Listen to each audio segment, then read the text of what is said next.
नमस्कार, मी डॉक्टर सुश्रुत तातेड. मी पुण्यामध्ये प्रॅक्टिस करतो आणि मी एक बर्न्स, प्लास्टिक आणि कॉस्मेटिक सर्जन आहे. आज आपण एक व्हिडिओ रिव्ह्यू बघणार आहोत. ही एक लहान मुलगी होती, जी 8 वर्षाची होती आणि तिला अनफॉर्च्युनेटली दिवाळीच्या फटाक्यातले तिला चटका बसला. इथे गळ्याच्या रिजनमध्ये थोडा चटका बसला आणि त्यामुळे तिला बर्न झालं. तर ह्या पेशंटने माझा जो पत्ता आहे तो ऑनलाईन शोधला आणि तो लगेच माझ्याकडे आला. जेव्हा तो माझ्याकडे आला तो विदिन 4 to 5 अवर्स आला होता, म्हणजे फार लवकर आला. त्याच्यामुळे आम्ही त्याला बर्नची एक स्पेशल प्रकारची ड्रेसिंग असते, ज्याला आपण कोलॅजिन ड्रेसिंग म्हणतो. ती कोलॅजिन ड्रेसिंग आपण तिला करू शकलो आणि ही ड्रेसिंग जी असते ही आपण लगेच करतो आणि युजुअली ही ड्रेसिंग फक्त एकच ड्रेसिंग लागते आणि ह्या एका ड्रेसिंगमध्ये त्याच्या पेशंटचं जी जखम आहे आणि तिची बर्नची जी वुंड आहे ती एकदम चांगल्या प्रकारे हील होते. आपण आता ह्या पेशंटचा आणि तिच्या आई-वडिलांचा रिव्ह्यू पाहणार आहोत आणि त्याच्यानंतर आपण पुढचं व्हिडिओ कंटिन्यू ठेवूया. ऍक्च्युली हिला खेळताना फटाक्यामुळे भाजलेलं होतं आणि आम्ही फर्स्ट इन्स्टन्स आमच्या फॅमिली डॉक्टरला दाखवलं. त्यांनी रेग्युलर मेडिसिन्स आणि क्रीम देऊन मग मी इंटरनेटवरती सर्च केलं आणि मी सरांकडे व्हिजिट केली. सरांनी सगळ्यात पहिल्यांदा कोलेजन ड्रेसिंग सजेस्ट केलं आणि IV अँटीबायोटिक्स की हे होऊ नये, इन्फेक्शन होऊ नये म्हणून. तर आम्ही सरांनी सांगितल्याप्रमाणे ट्रीटमेंट घेतली आणि ते फॉलो केलं. सरांनी ज्या गोष्टी सांगितल्या होत्या त्या स्ट्रिक्टली फॉलो केल्या आणि 8 ते 10 दिवसामध्ये तिची जखम पूर्णपणे भरून यायला मदत झाली. जेव्हा ती जळाली होती तेव्हा तुम्ही काय केलं? लगेच म्हणजे काय टाकलं? नाही, आम्ही तिच्यावरती काहीच नाही टाकलं. आम्ही डायरेक्टली फॅमिली डॉक्टरकडे घेऊन गेलो आणि त्यांनी सिल्वर नायट्रेट लावलं आणि त्याच बेसिसवरती आपण तुमच्याकडे इथून पुढे आम्ही काय सांगतो की जेव्हा एक बर्न झाली तेव्हा पटकन आपलं टॅप वॉटर जे आहे ते टाकायचं. बरं, टॅप वॉटर नळाचं पाणी ते थंड गरम नॉर्मल टेम्परेचर. त्याच्यामुळे काय होतं, बर्नचा जो डेप्थ असतो तो कमी होतो.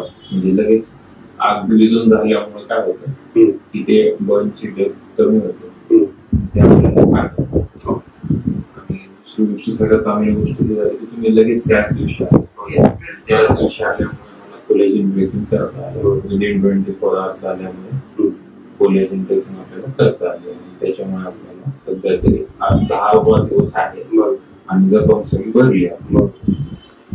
मेन आहे आपण क्रीम्स, सिलिकॉन शीट, त्याच्यानंतर मॉइश्चरायझर या सगळ्या गोष्टी आपण वापरणार आहोत. सगळ्यात महत्वाचं सन एक्सपोजर टाळायचं. आपण उन्हात नाही जायचं. उन्हात कसं UV रेज असल्यामुळे आपल्याला ते टाळायचं. 100% फॉलो अप होतो. Thank you so much. ट्रीटमेंट मध्ये काही त्रास नाही झाला. जे सरांनी जे फॉलोअप सांगितले होते त्यावेळेस, म्हणजे ह्या 8 दिवसात आमचा आय थिंक हा चौथा फॉलोअप रेग्युलर आलो आणि वी आर 100% सॅटिस्फाईड. जसं की आपण ह्या व्हिडिओ रिव्ह्यू मध्ये पाहिलं आहे की ते पालक आहेत ते फारच या रिझल्टने खुश आहेत. त्याच्यामुळे वेट कोलॅजिन ड्रेसिंग ही एक खूप चांगली प्रकारची ड्रेसिंग आहे. त्याच्यासाठी फार गरजेचं आहे की तुम्ही विदिन 24 hours, म्हणजे मी तर म्हणेल की पहिल्या 6-8 तासातच तुम्ही जवळच्या प्लास्टिक सर्जनला दाखवा आणि जेणेकरून तो प्लास्टिक सर्जन ही ड्रेसिंग करू शकतो.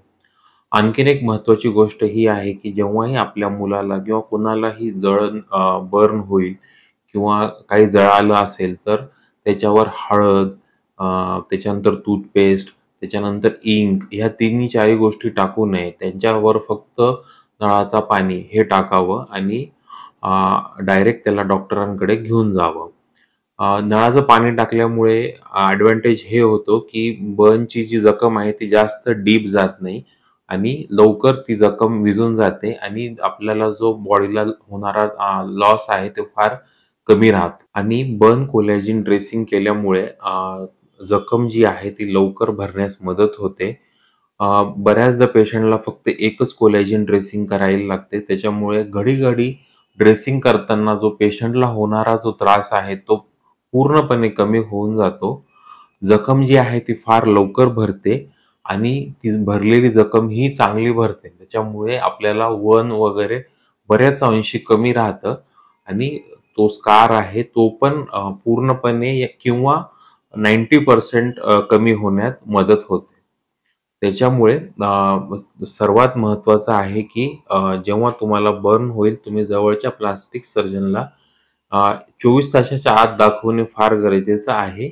याच्या संबंधी आणखीन काही तुम्हाला माहिती हवी असेल तर खाली दिलेल्या WhatsApp नंबरवर तुम्ही मला कॉन्टॅक्ट करू शकता आणि मी आणि माझी टीम नेहमीच तुम्हाला मदत करण्यास तयार आहोत. धन्यवाद.